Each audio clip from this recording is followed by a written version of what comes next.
சொன்னதுமே வேறு பிரபாரன் சொல்லியிருப்பான். நெத்தியில் இருக்க விபூதி அழிக்க போவார் அவர். பாத்திமா தடுத்து நம்ம வீட்டில் அவன் பிரபாரனாவே வளரட்டும். நானும் தியேட்டரில் ஃபஸ்ட்டு நைட் ஷோ பார்க்குறேன். ஒவ்வொரு தியேட்டரை பார்த்துட்டு படம் முடியும் போது கோர்ஸின் போது எந்திரிக்கிறாங்க அந்த ஆக்ஷன் பிளாக். அப்படி உட்காடுறாங்க, அப்படி உட்காடுறாங்க, அப்படி உட்காடுறாங்க. நான் ஒவ்வொரு ஷோவை பார்த்துட்டு ஆனந்த் தியேட்டரில் படம் முடிஞ்சிட்டு போகும்போது சொல்கிறாங்க, கலைஞர் எழுதி சிவாஜி கணேசன் நடித்த மாதிரி இருக்கு. ஆபத்து வரும்போது தற்காப்புக்காக சுட்டாலும் தப்பு இல்லைன்னு சட்டம் சொல்லுது. இவங்களால மக்களுக்கு ஆபத்து வந்தது, அவங்க தற்காப்புக்காக தான் நான் சுட்டேன். விஜய் சாருக்கு நான் ஒரு புது டைட்டில் வைக்க போகிறேன், நல்லா இருக்கான்னு சொல்லுங்க. எம்ஜிஆர் இருந்து புரட்சி எடுத்து, கலைஞர் இருந்து கலைஞர் எடுத்து, புரட்சி கலைஞர் வச்சா எப்படி இருக்கு? நான் அந்த ஓடுற காட்டிலே சூப்பர் அப்படின்னு. அண்ணன் எழுதுனதுக்கு என்னை அண்ணன் தான் கூப்பிடுவாரு, நான் அவரை அண்ணன் கூப்பிடுவேன். அப்படி ஒன்று இப்ராஹிம் ராவுத்தர் என்னை அண்ணன் பாரு, நான் அவரை அண்ணன். நான் இப்போ கூட சொல்லுவேன், அவர் இதயத்தை பொழந்து பார்த்தா ஒன்றும் நான் இருப்பேன் அப்படின்னு. இப்ராஹிம் ராவுத்தர் என்ன இருந்தாலும் ஒரு இன உணர்வு இருக்கும்ல, மத உணர்வு. அந்த வகையில் அவர் நேசிச்சாருன்னு எல்லாம் நினைச்சாங்க. ஆனால் அப்படி இல்லை. அவர் இப்ராஹிம் ராவுத்தர் வந்தது. வாவ் தமிழா வியூஸ்க்கு வணக்கம். இன்றைக்கி நம்முடைய சிறப்பு விருந்தினராக பிரபல வசனகர்த்தா, இயக்குனர் மற்றும் நம்ம தமிழ் சினிமாவுடைய முன்னணி ஆளுமை திரு லியாகத் அலி சார் வந்திருக்காங்க. வணக்கம் சார். வாவ் தமிழா நேயர்களுக்கும் என் வணக்கம். கேப்டன் பிரபார் 1991 வருஷம் ஒரு தமிழ் புத்தாண்டுக்கு வந்தது. கிட்டத்தட்ட ஒரு 35 ஆண்டுகள் கழித்து திருப்பியும் ரீலீஸ் ஆகுது. கேப்டன் பிரபார்னா எப்படி நம்ம விஜயகாந்த் சாரை மறக்க முடியாதோ, ஆர்கே சுலமணியை மறக்க முடியாதோ, அந்த மாதிரி அந்த படத்துக்கு வசனம் எழுதின உங்களை மறக்கவே முடியாது. இன்றைக்கும் அந்த கோட் சீன் ஆகட்டும், விஜயகாந்த் சார் பேசக்கூடிய வசனங்களாகட்டும், தமிழ் சினிமாவில் அவ்வளோ பிரபலம். அதை பற்றி சொல்லுங்கள். எப்படி அந்த வாய்ப்பு கிடைச்சது? எப்படி இந்த வாய்ப்பு கிடைச்சதுங்கிறத கேள்வியே ஒரு தவறான கேள்வி. சொல்லுங்கள். ஏன்னா நான் விஜயகாந்துக்காக உழைச்சேன். நானும் அவரும் சொல்லுவாங்க இல்லையா, பார்த்ததுமே பற்றிக்கிச்சுங்கிறது காதலுக்கு மட்டும் இல்லை, நட்புக்கும் அதை சொல்லலாம். ஒரு 10 வருஷம் பழகிக்கிட்டு இருக்கிறத விட அந்த 10 நாள் பழகினவன் நெருக்கமாயிடுவான். அதை மாதிரி ஆரம்ப காலகட்டத்தில் அவர் வரும்போதே ஒரு நண்பர் இங்கே தங்கியிருந்தார். அவர் கூட சந்திக்க வந்தேன். அந்த பார்த்ததுமே பற்றிக்கிச்சு. உங்கள் நட்பு எத்தனை வருஷம், எந்த ஆண்டு உங்கள் நட்பு தொடங்குது? சட்டமுருட்ட அந்த காலத்துலேருந்து 80க்கு மேலே தொடங்கிடுச்சு. அப்போவே அவருக்கு உண்டான திரைப்பட விஷயங்கள் தவிர அப்போ எல்லா விஷயங்களுமே கவனிக்கக்கூடியவனாக நான் இருந்தேன். ஒரு ரசிகர்களுக்கு பதில் லெட்டர் எழுதுறதுலேருந்து, மன்றங்கள் திறச்சு வைக்கிறதுலேருந்து, மன்றங்கள் எப்படி இயங்கினா நல்லா இருக்குன்னு சொல்கிற அளவுக்கு அவர் பேசக்கூடிய அறிக்கைகள், மேடை பேச்சுகள், இப்படி இதில் இருந்தான். இப்ராஹிம் ராவுத்தர் என்ன இருந்தாலும் ஒரு இன உணர்வு இருக்கும்ல, மத உணர்வு. அந்த வகையில் அவர் நேசிச்சாருன்னு எல்லாம் நினச்சாங்க. ஆனால் அப்படி இல்லை. அவர் இப்ராஹிம் ராவுத்தர் வந்தது கதை வசனகர்த்தாவாக டைரக்டர் ஆகணும்னு வந்தார். விஜயகாந்த் நடிக்க வந்தார். அவர் அதுக்கு வந்தார். அவர் நானும் 12-1 மணி நேரம் பேசிகிட்ருப்போம். ராஜாபாதர் டி நகர் ஆஃபீஸில் இருக்க வரைக்கும் ராவுத்தர் நானும் பேசிகிட்ருப்போம். அப்போ அவர் ஏதாவது ஒரு சின்ன ஐடியா சொல்லுவார், இப்படி ஒரு அப்படின்ட்டு. நான் நாளைக்கு மறுநாள் 40 பக்கத்துக்கு எழுதிட்டு வருவேன். அதை பார்ப்பார். அவர் 4 வரியில் சொன்னதை 40 வரியில் அது ஒரு கதையாக கண் முன்னாடிக்கும் போது அவருக்கு ரொம்ப ஹாப்பியாக இருக்கும். இந்த மாதிரி இப்போ ஒரு வாரம் சொன்னு சொல்லுவார். அதை 40 பக்கம் 50 பக்கம் கதையாக எழுதிட்டு வரும்போது அவர் கண்ணு முன்னால் ஒரு படமே ஓடும். அவர் ஒரு லட்சிய படம்னு சொல்லுவார். ஜமீலான்னு ஒரு படம் லேடி ஹீரோயினை வச்சு எடுக்குன்னு சொல்லி அதை சொன்னார். அதை எழுதிட்டு வந்ததுமே இப்படி இன உணர்வு மட்டும் இல்லை, அவர் என்ன நினைக்கிறாரோ அதை கொடுக்கக்கூடியவனாக லியாகத் அலி கான் இருந்திருக்கு. எப்பயுமே அதுதான் இப்போ ரொம்ப இம்பார்ட்டன். நம்ம நினச்சதை விட நம்ம கொடுக்குறாருன்னு சொல்லிட்டு நெருக்கு அதிகமாகிடுச்சு ராவுத்தருக்கு. என்னுடைய பழக்க வழக்கங்கள், நான் என்னுடைய ஈடுபாடு, ஒரு விஷயத்தில் நான் சொல்கிற விஷயங்கள், இப்படி பண்ணால் நல்லா இருக்குங்கிற விஷயங்கள் எல்லாம் விஜயகாந்த் அவர்களுக்கு ரொம்ப ரொம்ப பிடிச்சி போச்சு. அந்த நேரத்தில் ஜெமினி சினிமாவில் ஒரு சினிமா பத்திரிக்கையில் ஒரு வசன போட்டி வச்சுருந்தாங்க. மறைந்த லெஜண்ட் பஞ்சு அருணாச்சலம் அவர்கள் தான் வச்சுருந்தார். அதுக்கு நானும் எழுதி போட்டேன். அது முதல் பரிசு வந்துருச்சு. நான் இதை போய் காமிக்கிறேன். இது விஜயகாந்த் அவருக்கு கிடைச்ச மாதிரி சந்தோஷப்பட்டார். அண்ணன் எழுதுனதுக்கு என்னை அண்ணன் தான் கூப்பிடுவார், நான் அவரை அண்ணன் கூப்பிடுவேன். ஓ, அப்படி ஒரு இப்ராஹிம் ராவுத்தர் என்னை அண்ணன் பாரு, நான் அவரை அண்ணன். சார் உடன் பிறந்தவங்ககிட்ட கூட அப்படி பாசம் வச்சுருப்பான்னு சொல்ல முடியாது சார். என் மேலே வந்து நான் இப்போ கூட சொல்லுவேன், அவர் இதயத்தை பொளந்து பார்த்தா இன்னும் நான் இருப்பேன் அப்படின்னு. அந்த படம் நான் வந்து வசன போட்டியில் பரிசு வாங்கினதும் அவருக்கு ரொம்ப ஹாப்பி ஆகிடுச்சு. அந்த நேரத்தில் அன்னை என் தெய்வம் வடிவு குறைச்சியோட சொந்த படம். பில்லா கிருஷ்ணமூர்த்தி டைரக்டர். ஷூட்டிங் போயிருக்காங்க. டைலாக் வேற ஒருத்தர் டைலாக்கு நல்லா இல்லை, பிடிக்கலை. உடனே இம்மீடியட்டாக அங்கே டைரக்டர் சொல்லியிருக்காரு, என்னுடைய நண்பர் இருக்கார், நல்லா எழுதுவார்ன்றதுமே வர சொன்னாங்க. சிவச்சந்திரன் தான் கதை. நான் போனேன்.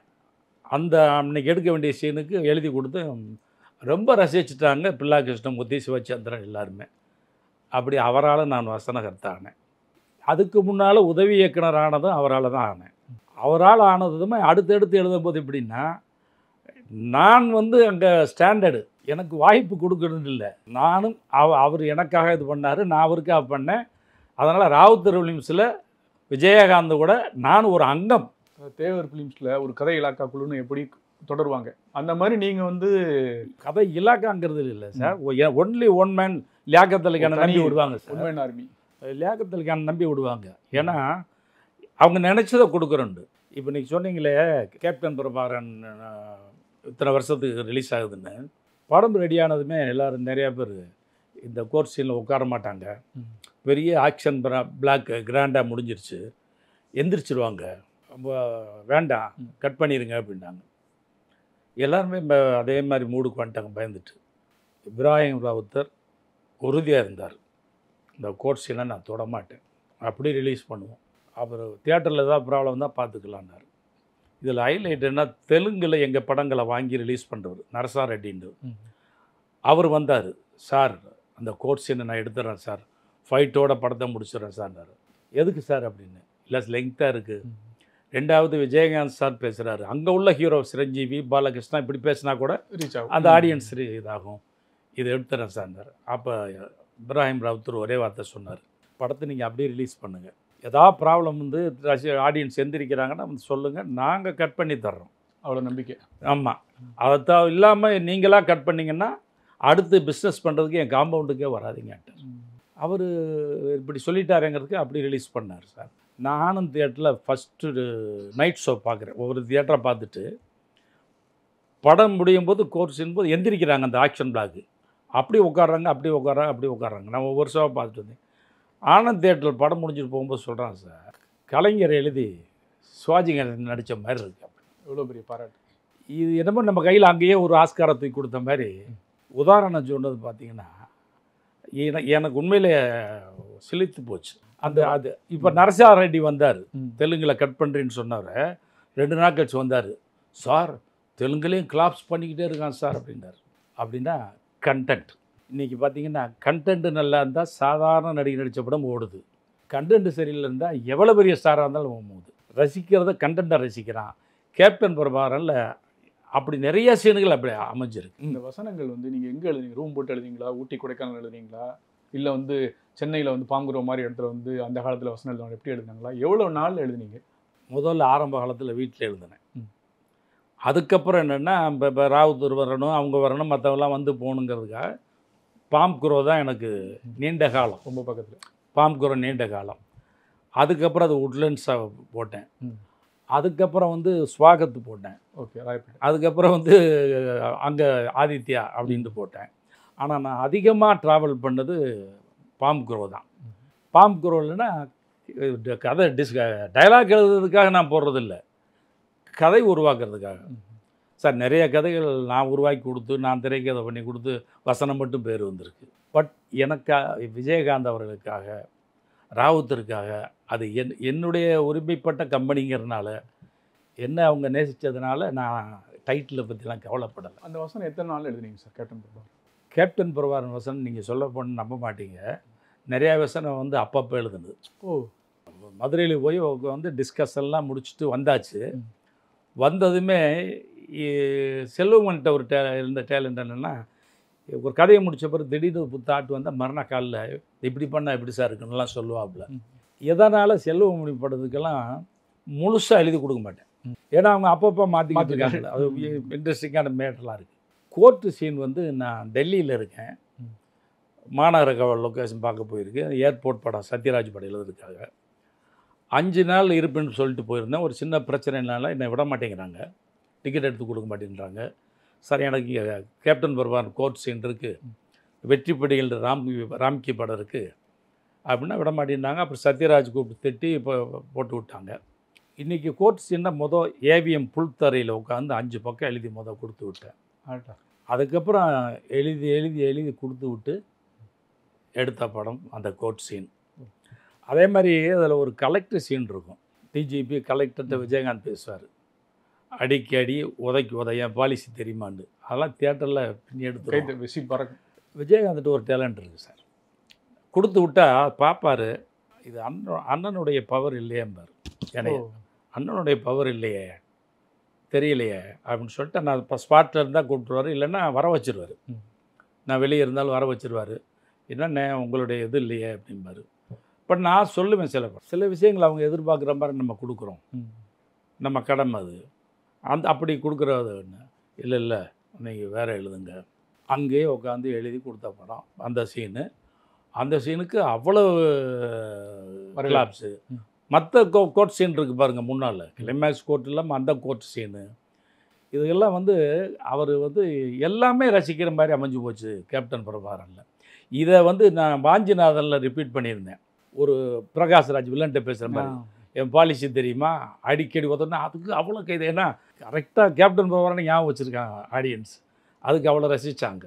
என்னை நேசி எல்லா படம் நான் எழுதின படத்துலாம் நேசிப்பார். செட்டுக்கு போயிருக்கீங்களா? கேப்டன் பிரபாகரன் செட்டுக்கு போனீங்களா? பாடல் காட்சிக்கெலாம் போனீங்களா? மேக்ஸிமம் செட்டுக்கு போவேன் சார். எந்தெந்த சீன்லாம் உங்களுக்கு மறக்க முடியாத சீனை நினைவு இருக்கிறதா? அது கேப்டன் பிரபாகரனை பொறுத்தளவில் எல்லா சீனுமே மறக்க முடியாத சீன் சார். ஏன்னு கேட்டால் என்னுடைய கருத்து இது, எல்லா பெரிய ஹீரோக்களுக்கும் 100வது படம் பெரிய வெற்றி அடைஞ்சது இல்லை. உண்மை. எம்ஜிஆர் முதற்கொண்டு, எம்ஜிஆர், சிவாஜி, ரஜினி, கமல், அது ஒரு சென்டிமெண்ட். 100வது படம் பெருசாக ஹிட் ஆனது இல்லை. ஆனால் விஜயகாந்த் அவர்களுக்கு கேப்டன் பிரபாகரன் பெரிய வெற்றி அடைஞ்சது. அப்போ நான் மேடைகளை பேசும்போது சொல்லுவேன், என்கிட்ட கேட்பாங்க, உங்களை நம்ம மாதிரி இது எடுத்த படம் இல்லை, இது அமைஞ்ச படம். இது விஜயகாந்த் அவருடைய மனசுக்காகவும் அவருடைய உதவி செய்கிற நல்ல குணத்துக்காகவும் அமைஞ்ச படம். ஒரு படத்தின் வெற்றிக்கு சினிமாங்கிறது கூட்டு முயற்சி தான். ஒரு சாதாரண டீ வாங்கி கொடுக்குற பையன் கூட ஒரு ஐடியா சொல்லிடுவோம், அதுவே பெரிய திருப்பு முனை அமையும். பெரிய ஜாம்பவானுக்கு சீன் வராமல் தவிக்கிறதெல்லாம் நடக்கும். அதில் ஒரு கேமரா இயக்குனர் ஆர்கே செல்வமணி ஒரு புது இளைஞராக வந்தாப்புல. 2வது படம் இல்லையா? 2வது படம் புலன் விசாரணை. புலன் விசாரணை நான் அந்த எழுதினேன். 2வது படம் கேமராமேனு ஃபைட்டர் ராஜராஜன், இளையராஜா மியூசிக்கு, நான் டயலாகு. ஆக எல்லாருமே திறமைசாலிகள். ஆனால் ஒரு பயம் இருந்தது அவங்களுக்கு, பெரிய பெரிய ஸ்டாருக்கு 100வது படம் ஓடலையே, நம்ம இப்படி இவ்வளோ பெருசாக எடுக்கிறோமேனு ஏதாவது? ஓடாதுங்கிற பயம் இல்லை. படம் 25,000 அடி இருந்தது லெங்க்த். மொத்தமே 13,000 டபுள் பாசிட்டிவ். மொத்தம் 13,000 அடி தான் தேவை. 13,000 அடி, 14,000 அடி, அதிகபட்சம் 15,000 அடி அப்படி தான் வைப்பாங்க. 25,000 அடி இருந்தது. இன்னைக்கு சூழ்நிலை இருந்தால் பார்ட் 2 ரிலீஸ் பண்ணியிருப்பாங்க, புஷ்பா மாதிரி. அது பேலன்ஸ் 10,000 அடி வச்சு வேற கொஞ்சம் எடுத்துட்டு பார்ட் 2 வச்சுட்டு பெரிய பிஸ்னஸ் பண்ணியிருக்கலாம். அப்போ அது இல்லை. 25,000 அடி எப்படி குறைக்கிறது? செல்வமணி எடுத்த டைரக்டர் எல்லாமே எடுத்த அவங்களுக்கு இலக்க மனசு வராது, அவங்களோட குழந்தை மாதிரி இலக்க மனசு வராது.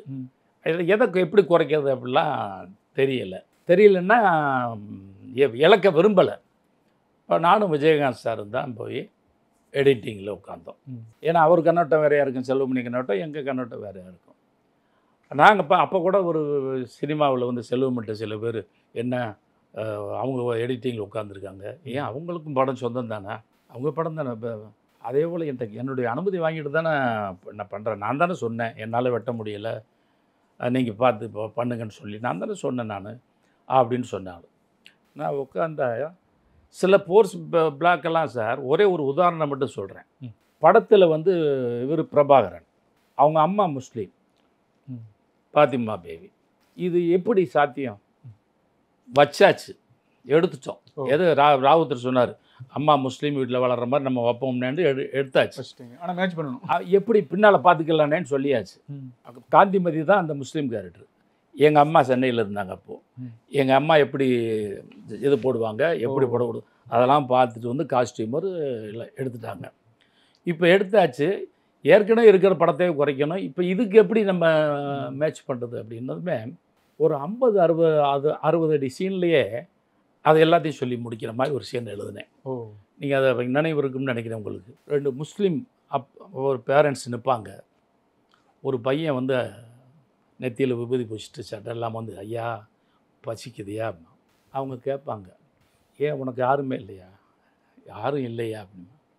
அப்போ பாத்திமா பாத்தியா, அல்லாஹ் நமக்கு அனுப்பிச்ச பிள்ளைய, அதாவது யாருமே இல்லைன்றதுமே அவனை கூட்டு போகணுன்னு முடிவு பண்ணிட்டாங்க. எங்கள் கூட வர்றியா, வந்துடுறியா, சாப்பாடு தரோம் அப்படின்னதுமே சரிங்கய்யா அப்படின்னா. சொன்னதுமே இவர் அவங்க நெத்தியில் பேர் பிரபாரன் சொல்லியிருப்பான், நெத்தியில் இருக்க விபூதி அழிக்க போவார் அவர். ஃபாத்திமா தடுத்து, நம்ம வீட்டில் அவன் பிரபாரனாகவே வளரட்டும். எவ்வளோ ஒரு மத நல்லிணக்கத்துக்கான ஒரு உதாரணம் இல்லை? ஒரு 60 அடி சீனு வச்சு அது பல அடி இதை வந்து லெங்க்த்தை குறைச்சாச்சு. அந்த படத்தில் அவருக்கு கேப்டன் அப்படின்னு ஒரு பேர் கிடச்சிது. இன்றைக்கும் நம்ம பேர் வருங்காலத்துலேயும் அந்த பேருங்கிறது அந்த கேப்டன் பேர் தான். அதை பற்றி சொல்லுங்கள். அது மாத்திரம் இல்லை, இந்த புரட்சி கலைஞர்னு அவருக்கு பேர் கிடைக்கும் போது நீங்கள் கூட வந்திருக்கீங்க. கருப்பு எம்ஜிஆர்னு அவர் இன்றைக்கி பேசுகிறதுக்கும் இந்த முக்கியமான 3 கேப்டனுடைய புனை பேர் கூட லியாகத் அலி கான் சார் ஒரு கனெக்டிவிட்டி இருக்குது. அதை பற்றி கொஞ்சம் சொல்லுங்கள். இது கேப்டன் பிரபாகரன் படத்தினால மட்டும் கேப்டன் அவருக்கு பேர் வரல. அதுக்கு முன்னாலே செந்தூர பவேவில் அவர் நடித்தார். செந்தூர பவேவில் கேப்டனாக நடித்தார். ஓகே, ராணுவ கேப்டனா. அந்த படமும் பெரிய ஹிட்டு. அப்போது வந்து எப்படின்னா கேப்டனாக நடித்தார் அப்படிங்கிறதா அது. நம்ம கேப்டன் பிரபாகரன் வச்சதுமே பேர் வச்சதுலேருந்தே அப்படி கேப்டன் கூப்பிட ஆரம்பித்தாங்க. அந்த படம் ரிலீஸ் ஆன புதுசில் கூப்பிட ஆரம்பிக்கலை யார் ரசிகர்கள். ஆனால் கேப்டனை நடித்தார். ஆனால் அதுக்கு ஆரம்பம் அதுதான்.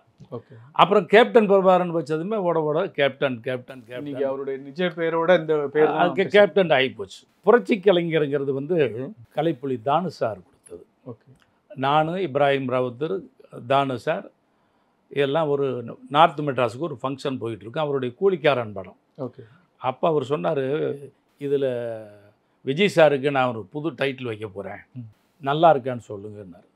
என்கிட்ட தான் கேட்டார். பக்கத்தில் ராவுத் இருக்கார். எம்ஜிஆர்ட்டேருந்து புரட்சி எடுத்து, கலைஞர்கிட்டருந்து கலைஞர் எடுத்து, அடடா புரட்சி கலைஞர் வச்சா எப்படி இருக்குன்னு நான் அந்த ஓடுற காட்டிலே சூப்பர் அப்படின்னு. உடனே ராவுத்தர், நீங்கள் என்ன சொல்கிறீங்கன்னாரு. அதான் அண்ணன் சொல்லிட்டாரு நல்லா இருக்குன்னாரு. அவர் வச்ச புரட்சி கலைஞர் பேர் நீங்கள் நினச்சிங்க. அந்த புரட்சி கலைஞர் பேர் நீண்ட காலமாக நிலச்சது. கலைஞர் ஒரு ஃபங்க்ஷனில் எழுச்சி கலைஞர்னு அவருக்கு பட்டம் கொடுத்தாரு. ஆனால் இந்த எழுச்சி கலைஞர் நிற்கலை, இந்த புரட்சி கலைஞர் தான் நின்றுச்சு. புரட்சி கலைஞரை தாண்டி வந்து அடுத்து வந்து கேப்டன் நின்றது. அவர் அரசியலுக்கு வந்துட்டதுனால கேப்டனுங்கிறது நிலச்சிருச்சு. கருப்பு எம்ஜிஆருங்கிற பட்டம் வர்றதுக்கு முழுக்க லியாகத் அலி கான் தான் காரணம். அது கொஞ்சம் அந்த சுவாரஸ்யத்தை சொல்லுங்கள். அதாவது நான் மன்றங்கள் திறந்து வைக்க போவேன். சிட்டிலையும் சரி வெளியூரும் சரி எல்லா ஊர்லேயும் விஜயகாந்த் மன்றங்கள் திறந்து வைக்க போகும்போது நிறையா பேசுவேன். அதில் பேசும்போது லாஸ்ட்டில் ஒன்று சொல்லி முடிப்பேன். மதுரையில் அழகர்சாமிங்கிற ஒரு நல்ல மனிதர் இருந்தார். மனிதர்கள் படைக்கிற பிரம்மா உதவியாளரை கூப்பிட்டான். அந்த அழகர்சாமிங்கிற நல்ல மனிதருக்கு ஒரு ஆண் குழந்தையை படைத்து நான் அனுப்பணும், விஜயகாந்துங்கிற ஆண் குழந்தைய எல்லா சிறப்பு அம்சமும் இருக்கிற மாதிரி ஒரு குழந்தைய படைச்சி வைங்கன்னு சொல்லிட்டு போயிட்டான். உதவியாளரும் குழந்தைய படைச்சிட்டாங்க. வந்தான் பிரம்மன், என்ன படைச்சிட்டிங்களா? படைச்சிட்டோம். நீங்கள் சொன்ன மாதிரியே எல்லா சிறப்பு அம்சங்களும் வச்சுருக்கோம். அள்ளி அள்ளி கொடுக்கின்ற கரங்களை கொடுத்துருக்குறோம். தாய்மார்களுக்கு இன்னல் என்றால் துடைக்கின்ற விரல்களை கொடுத்திருக்கிறோம். தமிழர்களுக்கு ஒரு இன்னல் என்றால் துடிக்கின்ற இதயத்தை கொடுத்துருக்குறோம். அப்படியே அடுக்குவேன். அப்படியே அடுக்கிட்டு லாஸ்ட்டில் முடிப்பேன், பார்ப்பவர்கள் மயங்குபடி சிவப்பு கலரை கொடுத்துருக்கோம் அப்படின்னு. அதுக்கு பிரம்மன் சொன்னால், நீ எல்லா சிறப்பு அம்சமும் வச்சுக்கோ, கலரை மட்டும் கருப்பாக்கி மதுரைக்கு அனுப்புவேன்டான். அட அப்போ உதவியாளர் கேட்டான், எல்லா சிறப்பு அம்சம் இருக்குன்னு கேட்டுட்டு ஏன் கலரை மட்டும் கருப்பாக்கி அனுப்ப சொல்கிறீங்க அப்படின்றதுக்கு பிரம்மன் சொன்னால், நம்ம நாட்டு பெண்களை பற்றி தாய்மார்களை பற்றி உங்களுக்கு தெரியாது. அவங்க வீட்டு பிள்ளைங்க ஏதாவது நல்ல காரியம் பண்ணிட்டு வந்துட்டா, ஒரு நல்ல மார்க் வாங்கிட்டு வந்துட்டா, ஒரு விளையாட்டு போட்டியில் பரிசு வாங்கிட்டு வந்துட்டா, மற்றவங்க கண்ணு பட்டுன்னு கன்னத்தில் கருப்பு போட்டு வைப்பாங்க. நான் உருவாக்கி மதுரைக்கு அனுப்புகிற இந்த குழந்தை வளர்ந்து ஆளாகி செய்ய போகிற சாதனையை நினச்சா எனக்கு இப்போவே கண்ணு பட்டுற போல இருக்குது. அதனால் இதுக்கு கன்னத்தில் கருப்பு போட்டு மட்டும் பத்தாது, கலரவே கருப்பாக்கி மதுரைக்கு அனுப்புகிறாங்க. உடனே அந்த ரசிகர்கள்லாம் ஒரே கைதட்டுவாங்க. ஒரு சின்ன கேப் விடுவேன். அது மட்டும் சொல்ல. அதுக்கப்புறம் ஒன்று சொன்னால், ஏற்கனவே இந்த தமிழ் மண்ணை காப்பாற்ற, தாய்மார்களை காப்பாற்ற, தமிழர்களின் உரிமைகளை பெற்றுத்தர, ஏழைகளுக்கு அள்ளி கொடுக்க நான் ஏற்கனவே ஒரு சிவப்பு எம்ஜிஆர் அனுப்பி வச்சுட்டேன். நான் இப்போ அனுப்புறது கருப்பு எம்ஜிஆர்ரா. இன்னமும் இன்னமும் கூட்டங்கள். அது என்ன ஆயிடுச்சு, அதுக்கப்புறம் அது வந்து எல்லா மன்றத்தில் பேசுவேன். வள்ளியூரில் வந்து ஒரு திருமணத்துக்கு போயிருந்தோம். விஜயகாந்த் சார் நானும் போயிருந்தோம். நெல்லை மாவட்டம் வள்ளியூர். ஆமாம். அது முடிஞ்சதுமே ஒரு நலத்திட்ட உதவி விழா ஒரு மைதானத்தில் பெரிய கூட்டம். அங்கே பேசுகிறேன் நான் இந்த கருப்பு எம்ஜிஆர் மேட்ரையும். அதுக்கப்புறம் பத்திரிகையில் வர ஆரம்பிக்கும்போது நம்ம மன்றத்து பிள்ளைகள் பூரா கருப்பு எம்ஜிஆர் கருப்பு எம்ஜிஆர் கருப்பு எம்ஜிஆர்னு போட்டு அது இன்றைக்கும் ப்ராப்ளம். அவர் எம்ஜிஆர் மாதிரி உருவாக்கணும் தான் நானும் இப்ராஹிம் ராவுத்தரும் வந்து எத்தனை இரவுகளை பேசியிருக்கோம். லியாகத் அலிகான் சார் மனசில் உதித்த இந்த பிரம்மன் கற்பனை இது வந்து இன்னைக்கும் ஒரு நிஜ வாழ்க்கையிலையும் ஒரு வரலாற்றுலையும் இணைஞ்சிருக்கு இல்லையா? அந்த கருப்பு எம்ஜிஆர் பேர் கண்டிப்பாக சார். அதுக்கு எதிர்ப்பு வந்துதா சார்? கருப்பு எம்ஜிஆருங்கிறதுக்கு ஒரு அவங்க சார்ந்த கட்சியோ வெளியே கட்சிகளோ ஒரு கிண்டல் கேலி வேற எதிர்கட்சியை பண்ணுவாங்க. சில நேரங்களில் வந்து இது நான் தான் பண்ண தெரியாமல் நான் இருக்கும்போதெல்லாம் சில பேர்லாம் பேசியிருக்காங்க. அப்போ நான் தான் பேர் வச்சுன்னு சொல்லாமல் ஏன் சொன்னேன்னா, எம்ஜிஆர் இருக்க நல்ல குணங்கள்லாம் அவர் இருக்குது. அவர் சிவப்பு எம்ஜிஆர் கருப்பு எம்ஜிஆர் சொல்கிறதுல என்ன இருக்குது?